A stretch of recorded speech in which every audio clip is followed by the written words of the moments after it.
सभी भाई बहनों को मैं तहे दिल से धन्यवाद करता हूँ। मैं कमल पाशा कमल मजुमदार इस वक्त आसाम में हूँ। खुदावन का धन्यवाद करता हूँ। साथ ही साथ माई फादर अगस्तपाल सुपर को मैं दिल से धन्यवाद करता हूँ। और साथ ही साथ यहाँ बहुत सारे लोग यहाँ एकत्रित हुए हैं और हमारे बीच में हम देख सकते हैं हमारे जो आसाम के जाने माने पॉपुलर सिंगर जुबिन गार्गी जो हमारे 2-3 दिन पहले डेथ हो चुका है और आज लास्ट क्रियाक्रम हो चुका है हमारे आसाम में। तो हम इतने लोग एकत्रित हुए हैं उनको आत्मा शांति के लिए और इस समय के लिए देने हैं।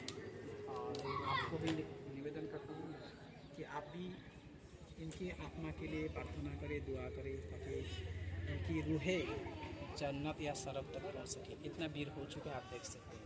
पूरा गुराओ पीछे तक गुराओ पीछे तक सबाई तबा करो पश्चाताप माने तबा करो गुरा सबाई तबा करो जे आमी मन থেকে যদি কোনো ভুল করছি চোখ বন্ধ তবা মানে বুঝছেন না একবারে কাজ দিলে মানে মনের থাকিয়া চোখ বন্ধ রেখে হাত উড়ায় বাস ওই কাটে দিই সবাই লাল রাখি